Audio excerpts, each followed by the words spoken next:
morning, everybody. Welcome to Commissioners meeting, July 21st.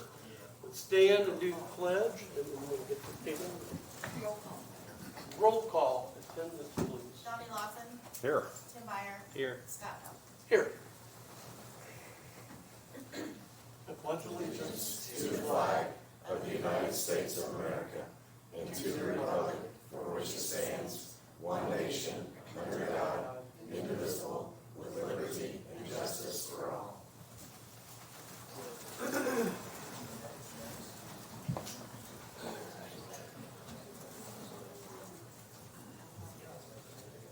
Approval of minutes from the July 14th, 2025 Commissioners meeting were tabled.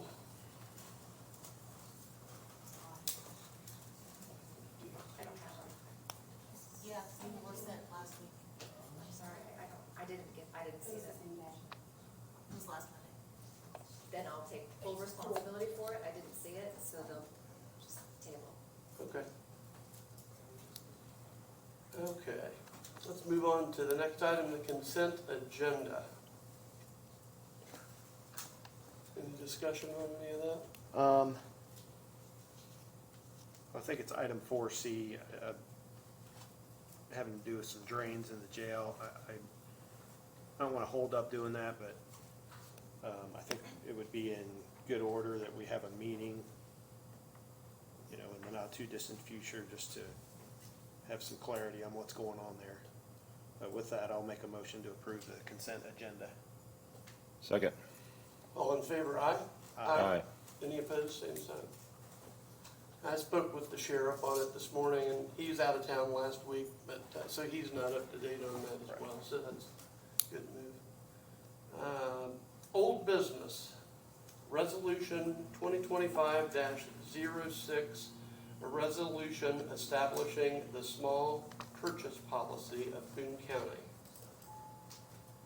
Any discussion?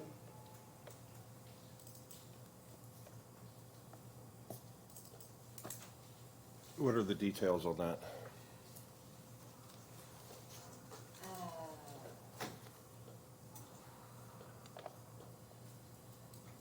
At request of two of you, excuse me.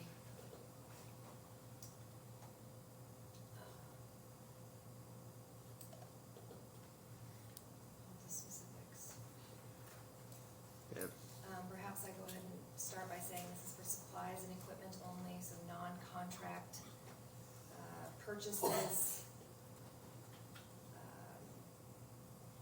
Commissioner's executive at 2,000, HR at 2,000, everybody else at 10,000. Yeah, it looks like everybody else would be the highway director, capital improvements director, area plan director, health department director.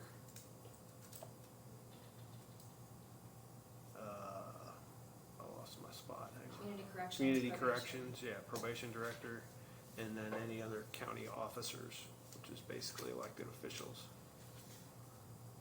And That's the the prosecutor and the judges.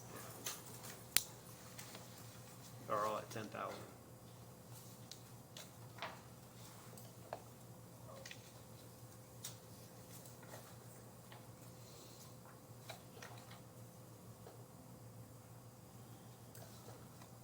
That answer your question? Yes, it did. I just wanted to make sure that everyone knew exactly what we're doing.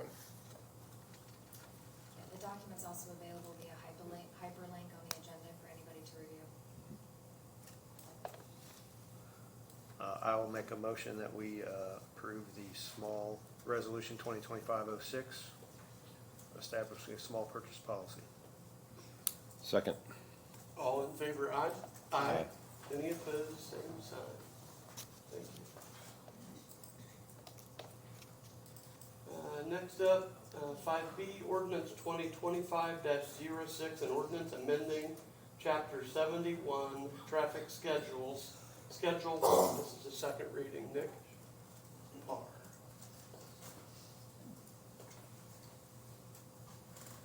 Says similar discussion as the last meeting, it's a changing the speed limit on County Road 500 North from State Road 39 to County Road 150 West.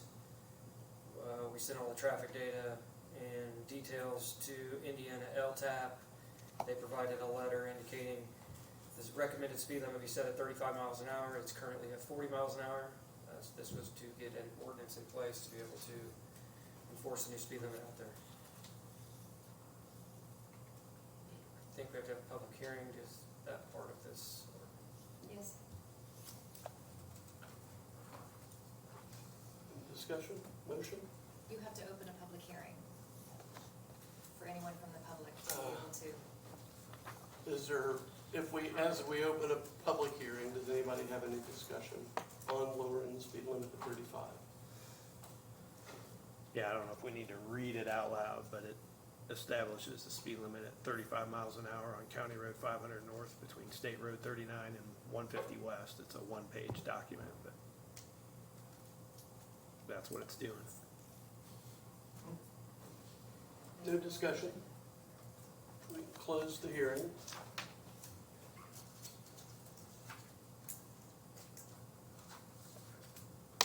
I'll make a motion that we approve ordinance 2025-06, amending chapter 71 of the traffic schedules, section 1. Second. All in favor, say aye. Aye. Any opposed, same sign. Thank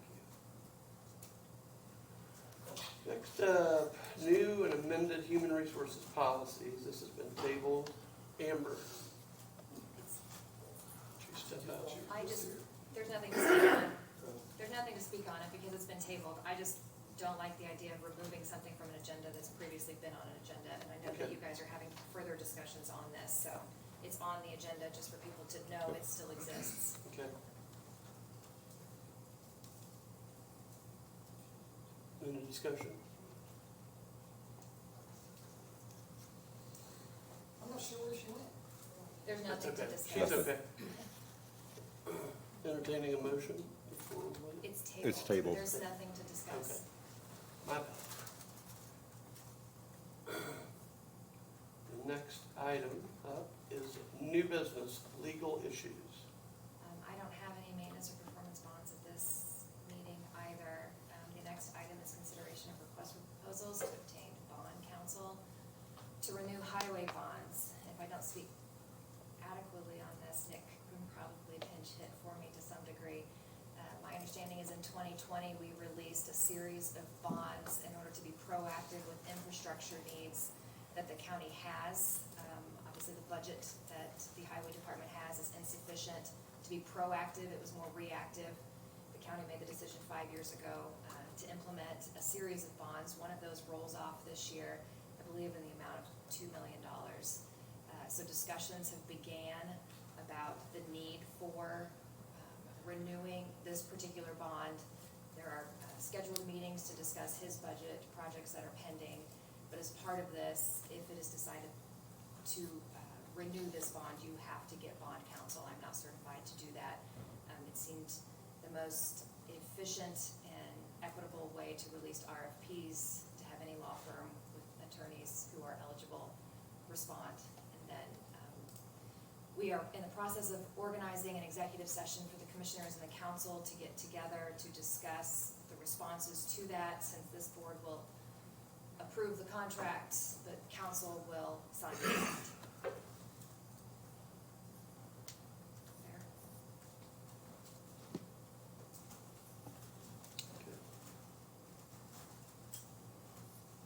I'll make a motion that we approve the RFP to obtain bond counsel. Second. All in favor, aye? Aye. Any opposed, same sign. Okay, consideration request for proposals. Okay, ordinance 2025-05, cyber forensics ordinance kit.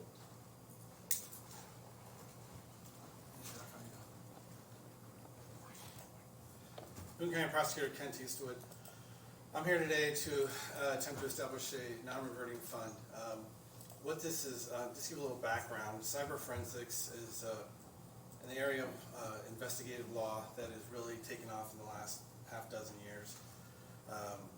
What it is basically is, just to bring it down to nuts and bolts, is in investigations, law enforcement officers obtain computers, cell phones, and other digital devices and we gain information from them. It can be any type of case. It could be a drug dealing case. The attempted murder case we just won earlier last week.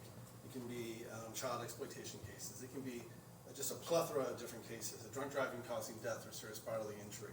We obtain search warrants to go through cell phones, computers, and other type of digital devices, right? Well, you have to have people that actually go through it. Like as a detective, they're not trained to break in, hack into these. We have specially trained people that do that. Currently, there are only 2 agencies that primarily fund this in Boone County, that being the sheriff and Whitestown Police Department.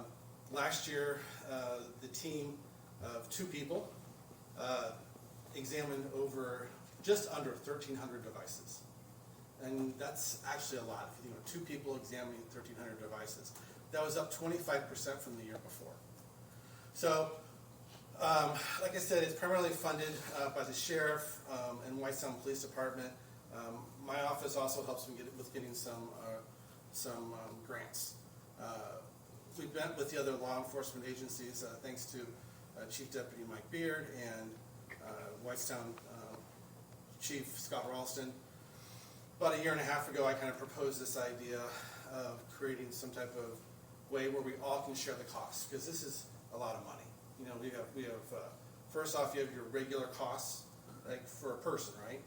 You have all those costs associated with that, and then there's the cost of the equipment, and there's the cost of the software. The software, you don't buy it once, and you have it for 5 years. You have to continually buy it every single year, and it's going up 10, 15% every year.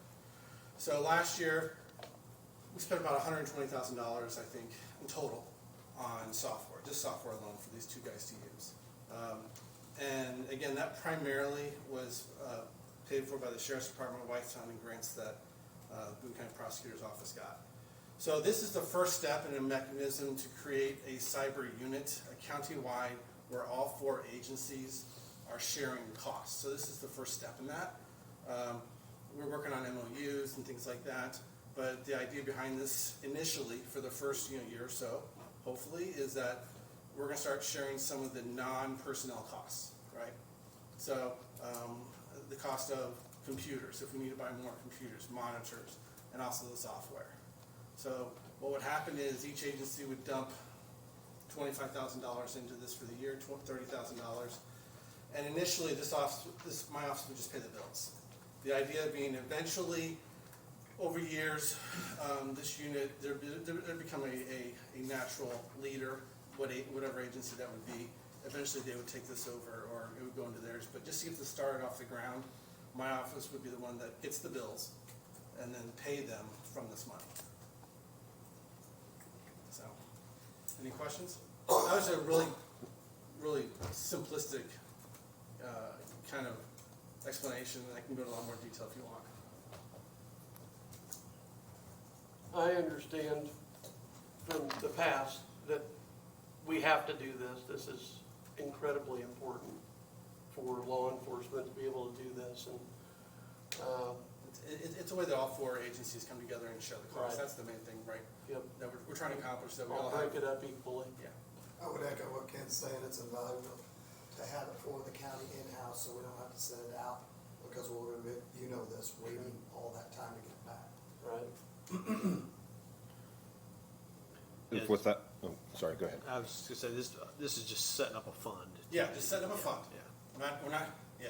We're kind of just doing, we're just in baby steps, right? We're gonna create this fund, and the idea is every agency will put a certain amount of money in their budget this next year, and then that money will get put into this fund eventually, right? By sometime in January, February. And then they'll send me the bills. I'll pay the bills for I'll pay the bills for like, for software and or new computers. That's it, right? And then we're just gonna build upon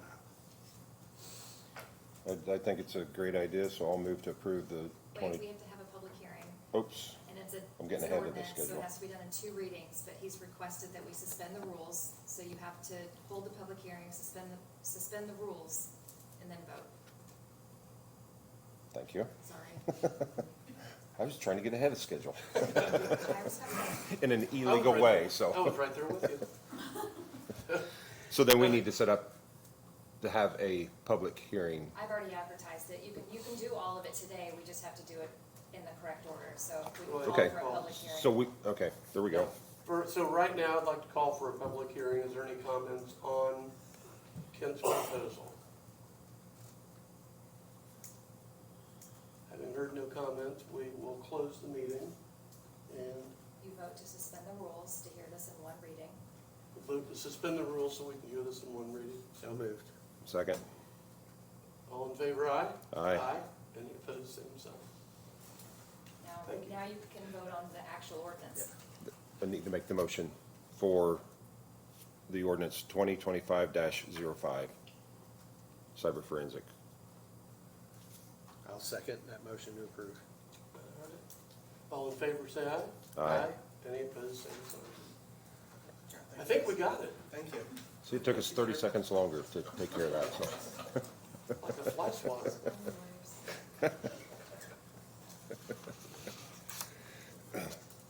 Project 2025-09, Bridge 37, construction agreement, HIS contractors. Nick Park. Nick Parr, Boone County Highway. This is a construction agreement for a project that we opened bids on at the last meeting. This bridge is on Horton Road, east of State Road 39 in Mechanicsburg.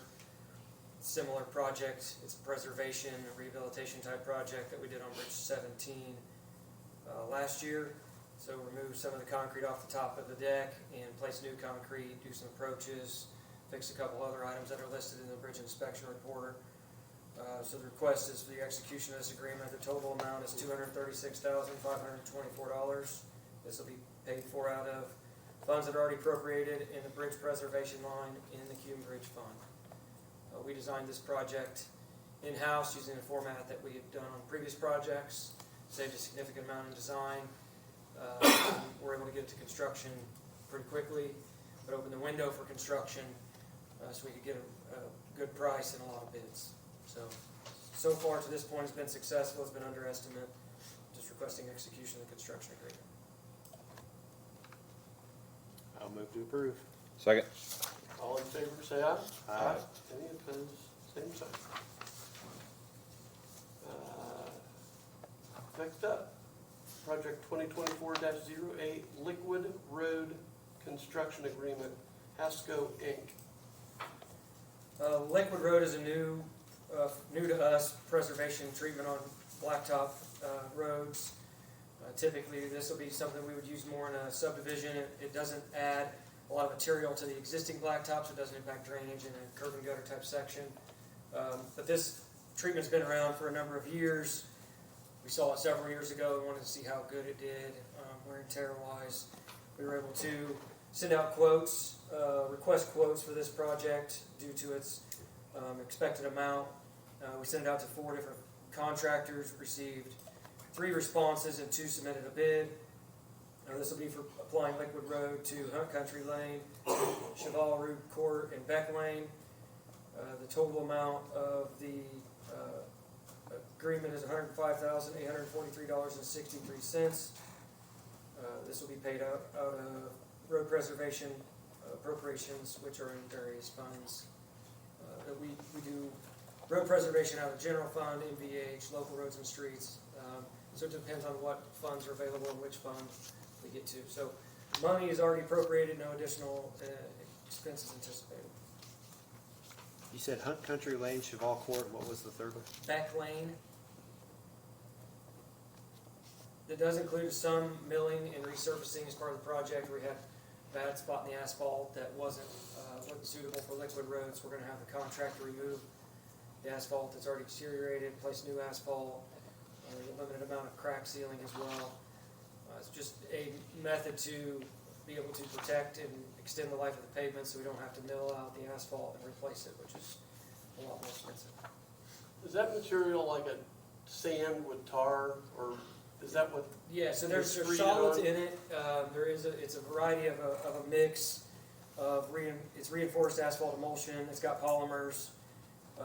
It's putting a new. It almost looks like when they seal a parking lot, but it's thicker than that, and it has solids in it, so it lasts a lot longer than just like the sealer you'd see on a parking lot. Gotcha. to approve. Second. All in favor, say aye. Aye. Any opposed? Same sign. Consideration for appraisals for 1901 Indianapolis Avenue. I spoke at council last week and asked for them to grace us with appraisal money to look into purchasing this property that's adjoined to the front of the sheriff's department, so. Council didn't actually give it didn't have to do with money. The first step of any purchase of land or structures, they have to authorize the release of appraisals. So council took that action and is willing to authorize the release, or has authorized the release, if this board wants to now vote on that so we can officially take that action. Yeah, so we'd be, or the idea is to actually go get a couple of appraisals. That's what, Yeah, anytime you want to purchase land or structures, you're bound by the average of 2 appraisals per purchase, so we have to have 2 appraisals to do that. So this is merely an exploration at this point. yeah, I think it makes sense to spend a few $1,000s to see what the property appraises at. It's out in front of the Justice Center, so I'll make a motion that we take that step. Second. All in favor, say aye. Aye. Any opposed, same sign. Presentation on benefits, Henry, I believe.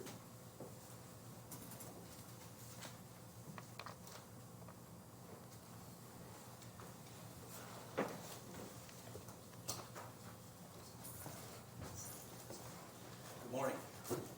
So, I haven't been feeling so great since Friday, so I'm gonna let Chad do most of the talking here. For those who don't know, I'm sure most of you do, I'm Ryan Secor with the Henry Effort. This is Chad Burdo, our Director of Benefits. Hopefully, will be one of the options that you look at today that doesn't cost money, but saves you all a little money. Not just for yourselves, but for the employees. We've had an opportunity to meet with just about everybody in the room, from the benefits committee to HR to legal counsel, everything, to just kind of discuss some of the opportunities that we had.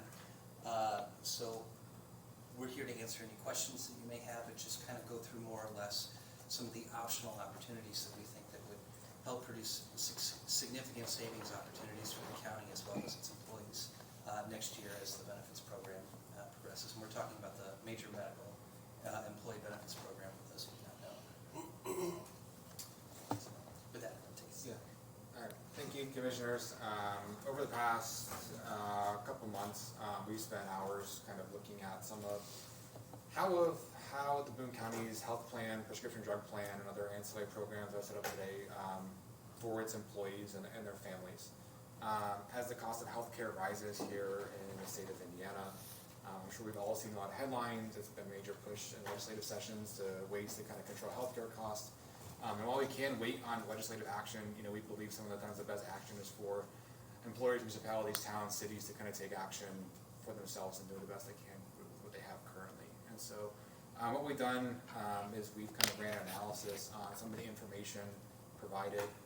It was general information, no specifics on anybody's personal health information.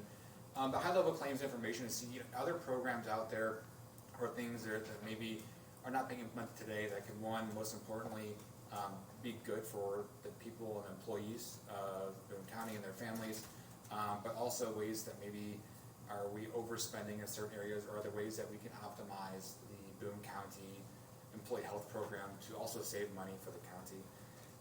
And we had created a list of about 7 things that we are able to put on public record that are not proprietary to us, that I'm not sure if we're shared, but I can share immediately following or during this while we speak, as ways that we'd be able to start making an immediate or near immediate impact in the Boone County health and prescription drug program. A couple of the areas we've looked at optimizing prescription drug outsourcing based on available claims data. We estimated around $125,000 in prescription drug savings if we use one of our programs.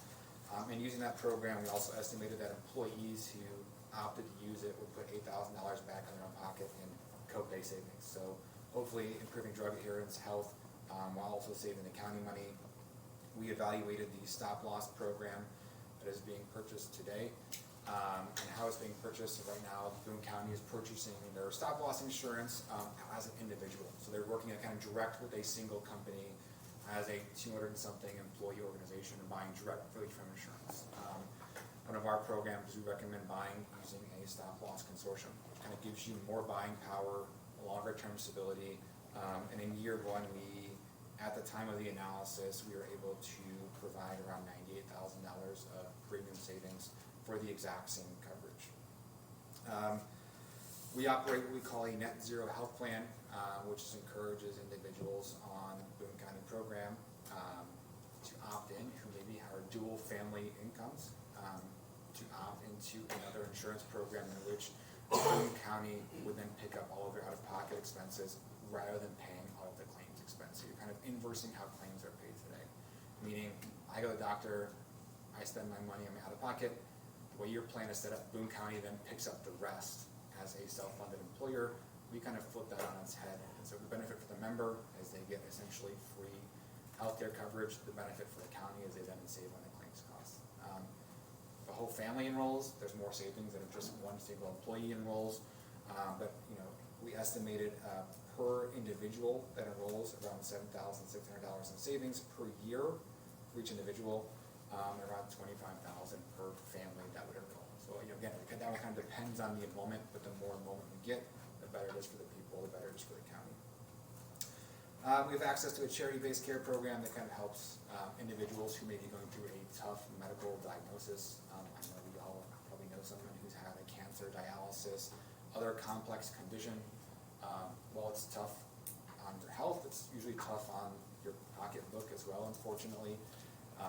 We are able to enroll individuals in a program which helps take care of all their medical bills simultaneously while also assisting the county reduce some of the top end of those costs, as they are very costly. In a self-insured program, you're bearing most of the risk. There's also some other programs that are more voluntary basis. This kind of spare everyone's time. I know hours went into this, so to discuss it in 10 to 15 minutes would be extremely difficult.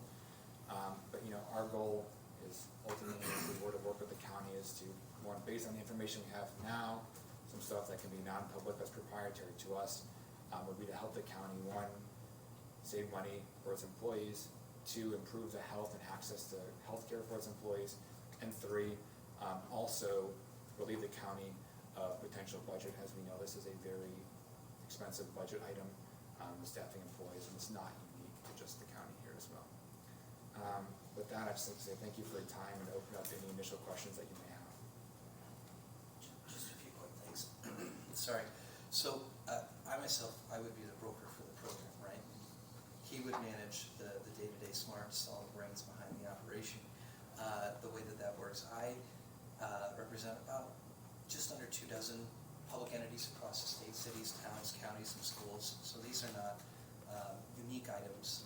They're very much tailored to a population that's used to a strong benefits program without significant changes. So the suggestions that we make here are completely optional. The county can choose to implement them, or they can choose to go a different direction. The point is, our job is to bring you the latest and greatest ideas and opportunities to help meet some of your obligations. I know the council is perhaps looking at a wheel tax with some of the opportunities here relative to the savings on the money that you're already spending to produce the same, if not better, outcomes for employees.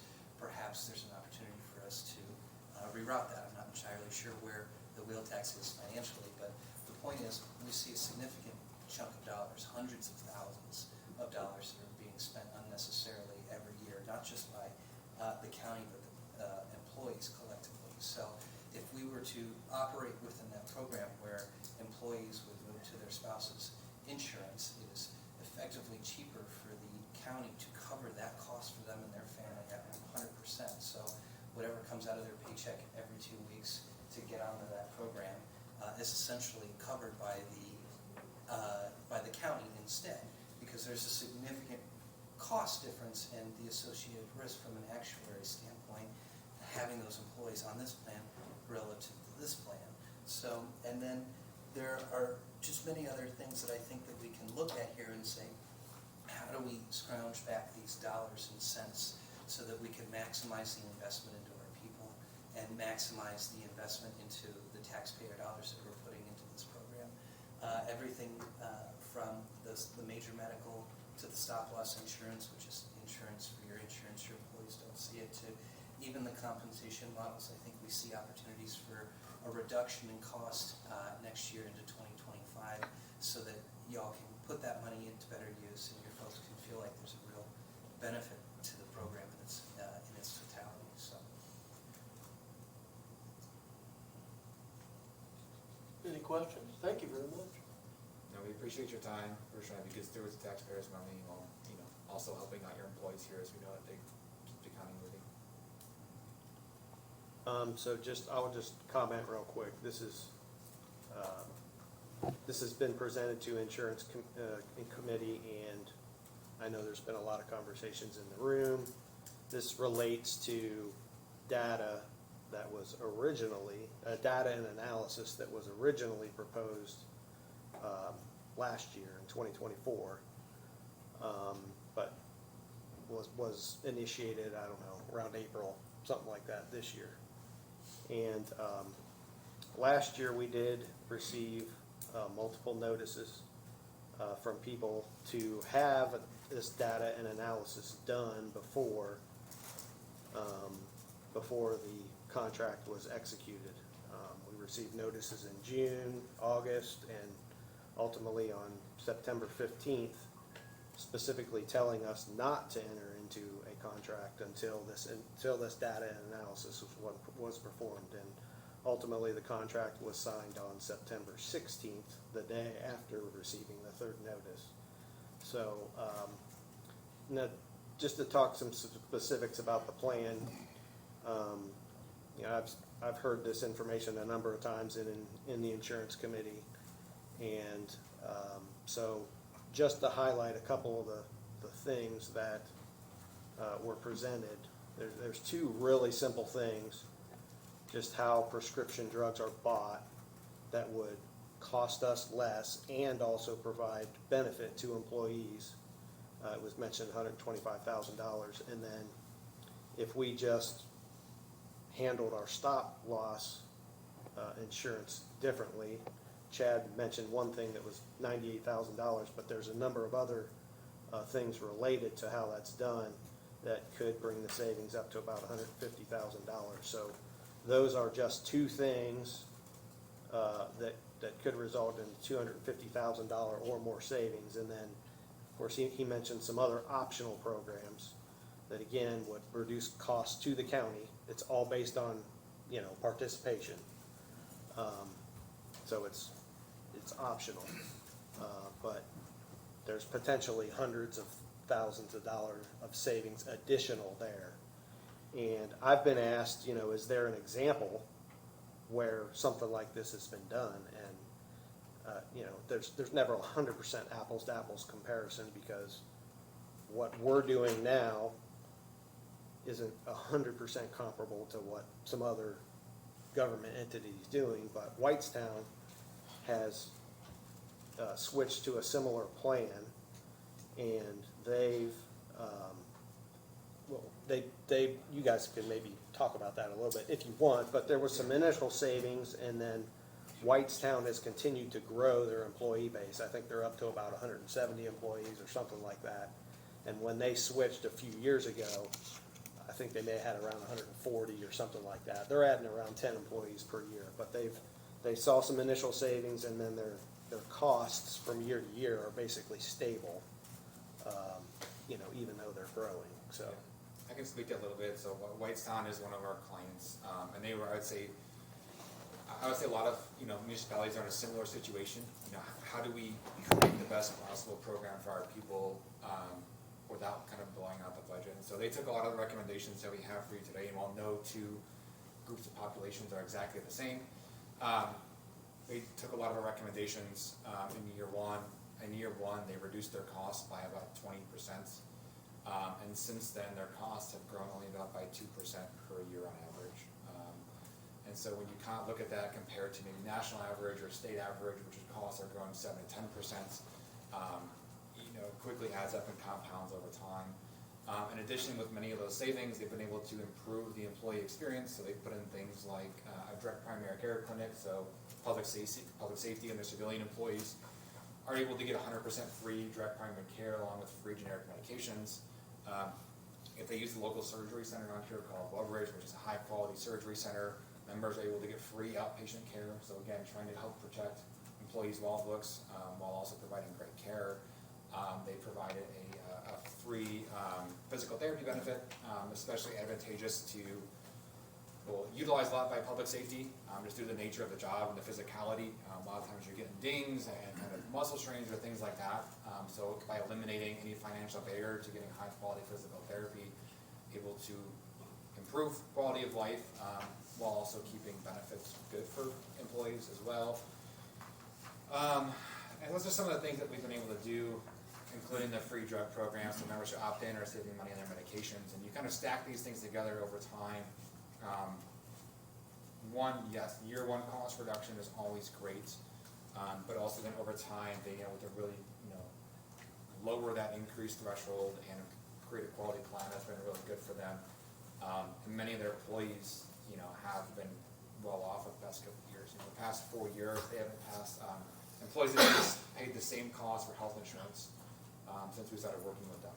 And so, again, not necessarily, I can't tell you it's going to be exactly that great, but we're going to do everything in our power if given the chance to also create a similar outcome for the county and its employees here. Being geographically close does make that a little bit easier for us. Very good. Any other questions? Comments? One thing I might add, we would, if you were to decide to work with us, it would require a vote. We would provide something called an agent of record letter. And essentially what that does is it tells the insurance company, hey, these are our guys, these are who we're negotiating, who's going to negotiate on our behalf. It doesn't create a financial obligation to Henrietta or Hub. It's not a contract.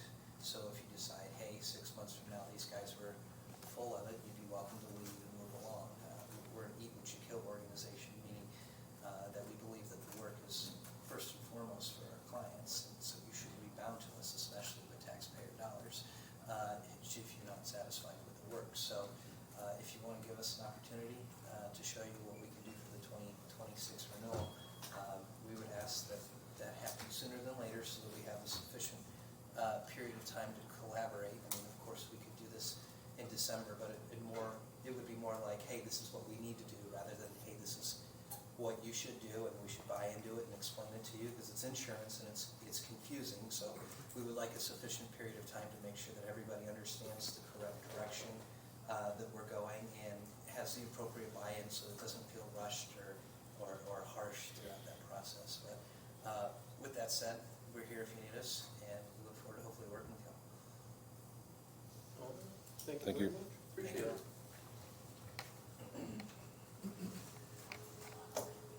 Compensation committee updates is next up.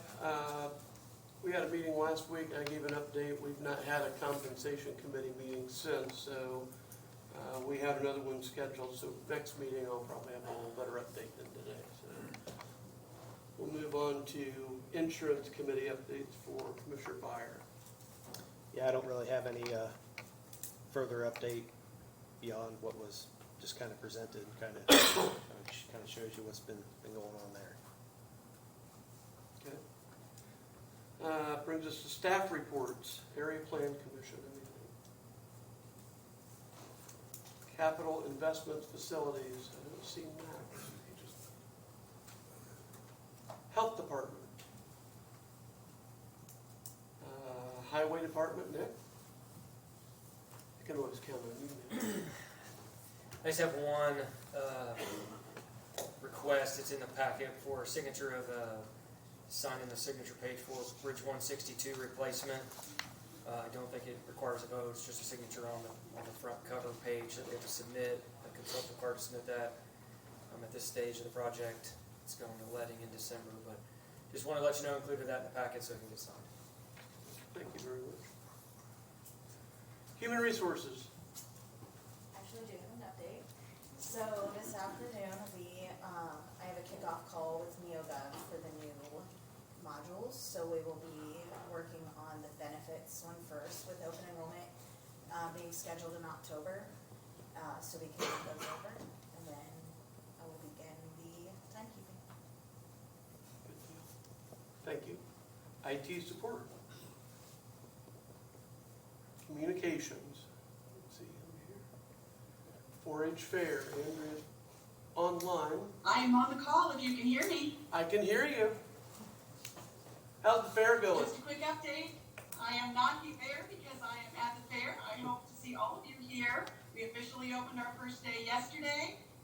Theater Cap show today, Beef show today, our nonprofit showcase, Master Gardener plant sale, drag racing tonight, something for everyone. We would love to see you all here. Outstanding. Thank you very much. 4-H fairgrounds. Anything? That was her. Okay, yeah. Public comment. Anybody have any public comment? Any commissioner comments? No. Brings us to adjournment. For a motion. We could do claims. I'll tell you what. I don't Cancel think the I want to claims. do Oh, it. well, pass them on to Approval the of next. claims, I'm sorry. I move to approve claims. Second. All in favor, aye? Aye. Any opposed, same sign. Okay, Now I'll move to adjourn. there we go. Second. All in favor? Aye? Aye. Any opposed, same sign. Thank you very much, everyone.